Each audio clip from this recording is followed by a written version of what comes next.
Kim ખાતે one પાણી પુરવઠા રાજ્યમંત્રી મુકેશભાઈ પટેલના હસ્તે ₹42 કરોડના ખર્ચે સુરત અને ભરૂચ જિલ્લાના ઉકાઈ કાકરાપાર સિંચાઈ યોજના હેઠળ નહેર આધુનિકીકરણના કામોનું ખાતમુહૂર્ત કરવામાં આવ્યું હતું। નહેરના આધુનિકીકરણથી પાણીનું લીકેજ સીપેજ અટકશે અને છેવાડાના વિસ્તારમાં પૂરતા પ્રમાણમાં ખેડૂતોને સમયસર સિંચાઈનું પાણી મળશે।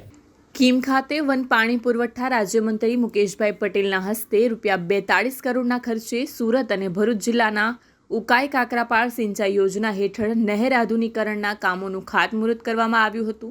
આ પ્રસંગે સાંસદશ્રીઓ પ્રભુભાઈ વસાવા અને મુકેશભાઈ દલાલ વિશેષ ઉપસ્થિત રહ્યા હતા। મંત્રીશ્રીએ ઈ માધ્યમથી કામોનું સામૂહિક ખાતમુહૂર્ત કર્યું હતું।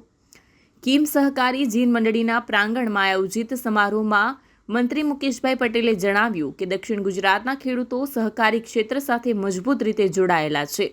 સહકારી ક્ષેત્ર ભારતના અર્થતંત્રનો એક મહત્વપૂર્ણ હિસ્સો છે, જે દેશની જીડીપીમાં મોટું યોગદાન આપે છે। વડાપ્રધાન નરેન્દ્રભાઈ મોદીના 2047 સુધીમાં વિકસિત ભારતના સંકલ્પને સિદ્ધ કરવા સહકારી ક્ષેત્રનું વિશેષ યોગદાન રહેવાનું છે। આ પ્રસંગે જિલ્લા પંચાયત પ્રમુખ ભાવિનીબેન પટેલ, તાલુકા પંચાયત પ્રમુખ નીતાબેન પટેલ, સુરત ડિસ્ટ્રિક્ટ કોઓપરેટિવ બેંકના પ્રમુખ બળવંત પટેલ, નેશનલ સુગર ફેડરેશનના ઉપપ્રમુખ કેતન પટેલ, સાયન્સ સુગરના પ્રમુખ રાકેશ પટેલ, કામરેજ સુગરના પ્રમુખ અશ્વિન પટેલ, અગ્રણી ભરત રાઠોડ, વિવિધ ગામોના સરપંચો, ખેડૂતો અને મોટી સંખ્યામાં ગ્રામનગરજનો ઉપસ્થિત રહ્યા હતા। છેલ્લા 3 દિવસથી દક્ષિણ ગુજરાતની અંદર વલસાડ, નવસારી, તાપી, સુરત, ભરૂચ આ તમામ જિલ્લાઓની અંદર સિંચાઈ વિભાગ તરફથી લગભગ 200 કરોડના કામો જે 37 દિવસો કેનાલ બંધ રહેવાની છે એ ગાળામાં કરવામાં આવનાર હતા, એના તમામ જિલ્લાઓમાં 3 દિવસ એના ખાતમુહૂર્ત ભૂમિપૂજનના કાર્યક્રમ રાખવામાં આવ્યા હતા। આજે ઓલપાડ અને અંકલેશ્વરની અંદર જે કામ થનાર છે જમણા કાંઠાની અંદર, એનું પણ આજે ભૂમિપૂજન કરવામાં આવ્યું છે। લગભગ 37 દિવસની અંદર આ જ વિસ્તારની અંદર 43 કરોડ રૂપિયાના કામો થવાના છે।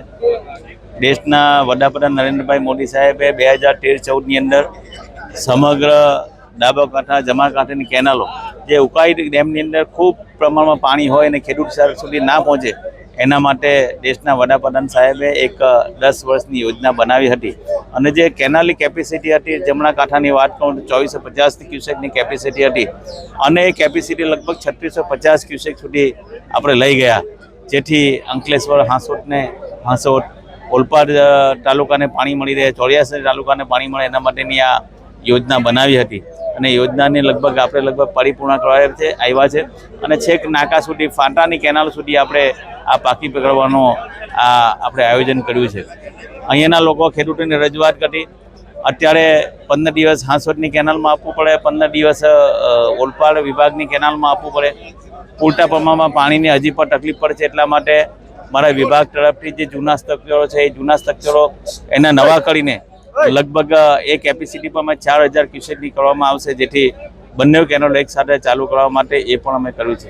દેશના વડાપ્રધાન મોદી સાહેબે જે વરસાદનું પાણી દરિયામાં ના વહી જાય એના માટે અમે દરેક કાંઠા વિસ્તારની અંદર ચેક ડેમો પણ અમે ઘણા બધા બનાવ્યા છે, આવનાર દિવસોમાં પણ બનાવવાના છે।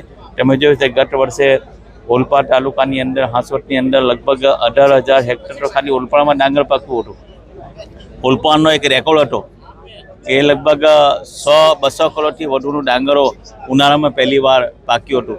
એ ડાંગરો પાકવાથી જે વેપારી લોકોએ એની પોતાની રિંગ બનાવી હતી, એ ડાંગરો ઉપાડતા નહીં હતા, ત્યારે સમગ્ર ખેડૂત અમારા સાંસદ સભ્ય અને પ્રદેશ અધ્યક્ષ CR પાટીલ સાહેબને જે સમયે રજૂઆત કરી હતી અને એ રજૂઆતના લઈને જે ચોખા પરની જે એક્સપોર્ટ ડ્યુટી હતી એ 20% હતી, મોદી સાહેબને રજૂઆત કરી હતી એટલે તાત્કાલિક ડ્યુટી હટાવીને જે ડાંગરના રેટ ઓછા આવતા હતા એ તાત્કાલિક ફરી રેટ ઉચકાયા અને લોકોને ખેડૂતોને ફાયદો થયો છે।